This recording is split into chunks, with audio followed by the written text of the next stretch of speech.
ಪೌಲನು ಕೊರಿಂಥದವರಿಗೆ ಬರೆದ ಮೊದಲನೆಯ ಪತ್ರಿಕೆ, ಅಧ್ಯಾಯ 1. ಒಕ್ಕಣೆ.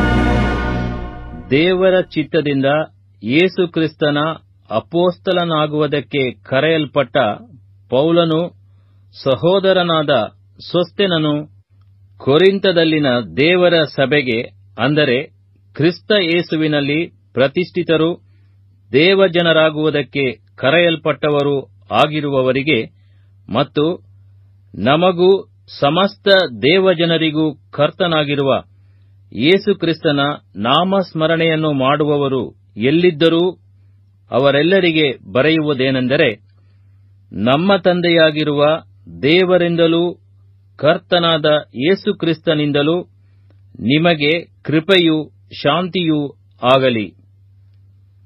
ಪೌಲನು ಸಭೆಯವರ ವಿಷಯದಲ್ಲಿ ದೇವರಿಗೆ ಮಾಡಿದ ಕೃತಜ್ಞತಾಸ್ತುತಿ. ಕ್ರಿಸ್ತ ಯೇಸುವಿನಲ್ಲಿ ದೇವರು ನಿಮಗೆ ಅನುಗ್ರಹಿಸಿ ಕೃಪೆಯ ನಿಮಿತ್ತ ನಾನು ನಿಮ್ಮ ವಿಷಯದಲ್ಲಿ ಯಾವಾಗಲೂ ದೇವರನ್ನು ಕೊಂಡಾಡುತ್ತೇನೆ. ಯಾಕಂದರೆ ಕ್ರಿಸ್ತನ ವಿಷಯವಾದ ಸಾಕ್ಷಿಯು ನಿಮ್ಮಲ್ಲಿ ದೃಢವಾಗಿ ನೆಲೆಗೊಂಡ ಕಾರಣ ನೀವು ಎಲ್ಲಾ ನುಡಿಯಲ್ಲಿಯೂ ಎಲ್ಲಾ ತಿಳುವಳಿಕೆಯಲ್ಲಿಯೂ ಆತನಲ್ಲಿ ಸಮೃದ್ಧಿ ಹೊಂದಿದವರಾಗಿದ್ದೀರಿ. ಹೀಗೆ ನೀವು ಯಾವ ಕೃಪಾವರದಲ್ಲಿಯೂ ಕೊರತೆಯಿಲ್ಲದವರಾಗಿ ನಮ್ಮ ಕರ್ತನಾದ ಯೇಸು ಕ್ರಿಸ್ತನ ಪ್ರತ್ಯಕ್ಷತೆಯನ್ನು ಎದುರು ನೋಡುತ್ತಾ ಇದ್ದೀರಿ. ನಮ್ಮ ಕರ್ತನಾದ ಯೇಸು ಕ್ರಿಸ್ತನ ದಿನದಲ್ಲಿ ಯಾರೂ ನಿಮ್ಮ ಮೇಲೆ ತಪ್ಪು ಹೊರಿಸಲಾಗದಂತೆ ಆತನು ನಿಮ್ಮನ್ನು ಕಡೆಯವರೆಗೂ ದೃಢಪಡಿಸುವನು. ದೇವರು ನಂಬಿಗಸ್ತನು. ನಮ್ಮ ಕರ್ತನಾದ ಯೇಸು ಕ್ರಿಸ್ತನೆಂಬ ತನ್ನ ಮಗನ ಅನ್ಯೋನ್ಯತೆಗೆ ನಿಮ್ಮನ್ನು ಕರೆದವನು ಆತನೇ. ಕೊರಿಂಥದವರು ಬೇರೆ ಬೇರೆ ಬೋಧಕರನ್ನು ಅನುಸರಿಸಿದ್ದರಿಂದ ಸಭೆಯಲ್ಲಿ ಉಂಟಾದ ಭೇದಗಳನ್ನು ಕುರಿತದ್ದು. ಸಹೋದರರೇ, ನಿಮ್ಮೆಲ್ಲರ ಮಾತು ಒಂದೇ ಆಗಿರಬೇಕು. ನಿಮ್ಮಲ್ಲಿ ಭೇದಗಳಿರಬಾರದು.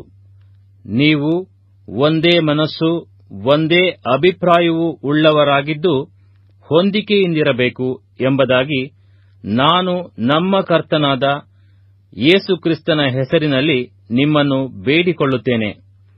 ಯಾಕಂದರೆ ನನ್ನ ಸಹೋದರರೇ, ನಿಮ್ಮಲ್ಲಿ ಜಗಳಗಳುಂಟೆಂದು ನಿಮ್ಮ ವಿಷಯವಾಗಿ ಕ್ಲೋಯೆಯ ಮನೆಯವರಿಂದ ನನಗೆ ತಿಳಿದು ಬಂತು.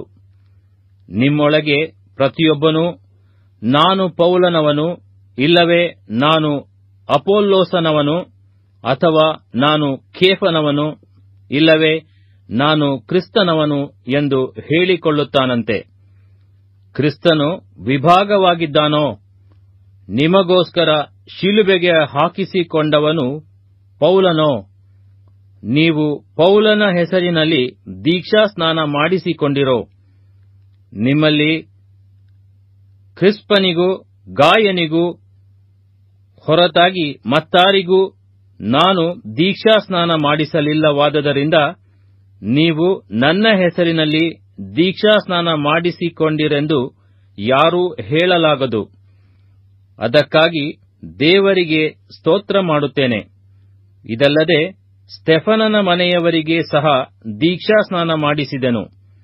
ಇವರಿಗಲ್ಲದೆ ಇನ್ನಾರಿಗೂ ನಾನು ದೀಕ್ಷಾಸ್ನಾನ ಮಾಡಿಸಿದಂತೆ ಕಾಣೆನು. ದೀಕ್ಷಾಸ್ನಾನ ಮಾಡಿಸುವುದಕ್ಕಲ್ಲ, ಸುವಾರ್ತೆಯನ್ನು ಸಾರುವುದಕ್ಕೆ ಕ್ರಿಸ್ತನು ನನ್ನನ್ನು ಕಳುಹಿಸಿದನು. ಆದರೆ ವಾಕ್ಚಾತುರ್ಯದಿಂದ ಸಾರಬೇಕೆಂದು ಕಳುಹಿಸಲಿಲ್ಲ. ಹಾಗೆ ಸಾರಿದರೆ ಕ್ರಿಸ್ತನ ಶಿಲುಬೆಯು ನಿರರ್ಥಕವಾಗುವುದು. ಕ್ರಿಸ್ತನ ಸುವಾರ್ತೆಯು ಮಾನುಷ ಜ್ಞಾನಕ್ಕೆ ಅನುಸಾರವಾದದ್ದಲ್ಲ. ಶಿಲುಬೆಯ ವಿಷಯವಾದ ಮಾತು ನಾಶನದ ಮಾರ್ಗದಲ್ಲಿರುವವರಿಗೆ ಹುಚ್ಚು ಮಾತಾಗಿದೆ. ರಕ್ಷಣೆಯ ಮಾರ್ಗದಲ್ಲಿರುವ ನಮಗಾದರೋ ದೇವರ ಶಕ್ತಿಯಾಗಿದೆ. ಜ್ಞಾನಿಗಳ ಜ್ಞಾನವನ್ನು ನಾಶ ಮಾಡುವೆನು, ವಿವೇಕಿಗಳ ವಿವೇಕವನ್ನು ನಿರಾಕರಿಸುವೆನು ಎಂಬುದಾಗಿ ಶಾಸ್ತ್ರೋಕ್ತಿಯುಂಟಲ್ಲ. ಜ್ಞಾನಿಯು ಎಲ್ಲಿ? ಶಾಸ್ತ್ರಿಯಲ್ಲಿ. ಇಹಲೋಕದ ತರ್ಕವಾದಿ ಎಲ್ಲಿ? ದೇವರು ಇಹಲೋಕ ಜ್ಞಾನವನ್ನು ಹುಚ್ಚುತನವಾಗ ಮಾಡಿದ್ದಾನಲ್ಲವೇ? ಹೇಗೆಂದರೆ ಲೋಕವು ಜ್ಞಾನವೆನಿಸುವ ಮಾರ್ಗದಿಂದ ದೇವರನ್ನು ತಿಳುಕೊಳ್ಳದೆ ಹೋದದ್ದು ದೇವರ ಜ್ಞಾನದ ಸಂಕಲ್ಪವೇ. ಹೀಗಾದ ಮೇಲೆ ಹುಚ್ಚು ಮಾತು ಎಣಿಸಿಕೊಂಡಿರುವ ನಮ್ಮ ಪ್ರಸಂಗದಿಂದಲೇ ನಂಬುವವರನ್ನು ರಕ್ಷಿಸುವುದು ದೇವರಿಗೆ ಒಳ್ಳೆಯದೆಂದು ತೋಚಿತು. ಯಹೂದ್ಯರು ಸೂಚಕ ಕಾರ್ಯಗಳನ್ನು ಕೇಳುತ್ತಾರೆ, ಗ್ರೀಕರು ಜ್ಞಾನವನ್ನು ಹುಡುಕುತ್ತಾರೆ. ನಾವಾದರೋ ಶಿಲುಬೆಗೆ ಹಾಕಲ್ಪಟ್ಟವನಾದ ಕ್ರಿಸ್ತನನ್ನು ಪ್ರಚುರಪಡಿಸುತ್ತೇವೆ. ಇಂಥ ಕ್ರಿಸ್ತನ ಸಂಗತಿಯು ಯಹೂದ್ಯರಿಗೆ ವಿಘ್ನವೂ ಅನ್ಯಜನರಿಗೆ ಹುಚ್ಚು ಮಾತು ಆಗಿದೆ. ಆದರೆ ದೇವರಿಂದ ಕರೆಸಿಕೊಂಡವರು ಯಹೂದ್ಯರಾಗಲಿ ಗ್ರೀಕರಾಗಲಿ ಅವರಿಗೆ ಇಂಥವನು ದೇವರ ಶಕ್ತಿಯೂ ದೇವರ ಜ್ಞಾನವೂ ಆಗಿರುವ ಕ್ರಿಸ್ತನೇ. ಲೋಕದವರು ದೇವರಲ್ಲಿ ಯಾವುದನ್ನು ಬುದ್ಧಿಹೀನತೆಯೆಂದು ಎಣಿಸುತ್ತಾರೋ ಅದು ಮನುಷ್ಯರ ಜ್ಞಾನಕ್ಕಿಂತಲೂ ಶ್ರೇಷ್ಠ ಜ್ಞಾನವಾಗಿದೆ. ಅವರು ದೇವರಲ್ಲಿ ಯಾವುದನ್ನು ಬಲಹೀನತೆಯೆಂದು ಎಣಿಸುತ್ತಾರೋ ಅದು ಮನುಷ್ಯರ ಬಲಕ್ಕಿಂತಲೂ ಬಲವುಳ್ಳದ್ದಾಗಿದೆ. ಸಹೋದರರೇ, ದೇವರು ನಿಮ್ಮನ್ನು ಕರೆದಾಗ ಎಂಥವರನ್ನು ಕರೆದನೆಂದು ಆಲೋಚಿಸಿರಿ. ನಿಮ್ಮೊಳಗೆ ಲೌಕಿಕ ದೃಷ್ಟಿಯಲ್ಲಿ ಜ್ಞಾನಿಗಳೂ ಅನೇಕರಿಲ್ಲ, ಅಧಿಕಾರಿಗಳು ಅನೇಕರಿಲ್ಲ, ಕುಲೀನರು ಅನೇಕರಿಲ್ಲ.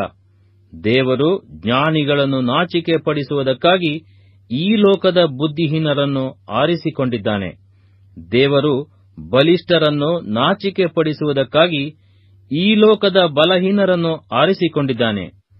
ದೇವರು ಈ ಲೋಕದ ಕುಲಹೀನರನ್ನು ಅಸಡ್ಡೆಯಾದವರನ್ನು ಆರಿಸಿಕೊಂಡದ್ದಲ್ಲದೆ ಗಣ್ಯರನ್ನು ಇಲ್ಲದಂತೆ ಮಾಡುವುದಕ್ಕಾಗಿ ಗಣನೆಗೆ ಬಾರದವರನ್ನು ಆರಿಸಿಕೊಂಡಿದ್ದಾನೆ.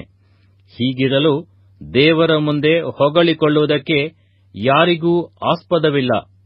ನೀವು ಕ್ರಿಸ್ತ ಯೇಸುವಿನಲ್ಲಿರುವುದು ಆತನಿಂದಲೇ.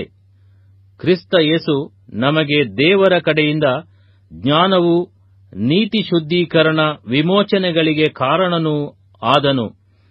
ಹೆಚ್ಚಳ ಪಡುವವನು ಕರ್ತನಲ್ಲಿಯೇ ಹೆಚ್ಚಳ ಪಡಲಿ ಎಂಬ ವೇದೋಕ್ತಿ ನೆರವೇರುವುದಕ್ಕೆ ಇದರಿಂದ ಮಾರ್ಗವಾಯಿತು.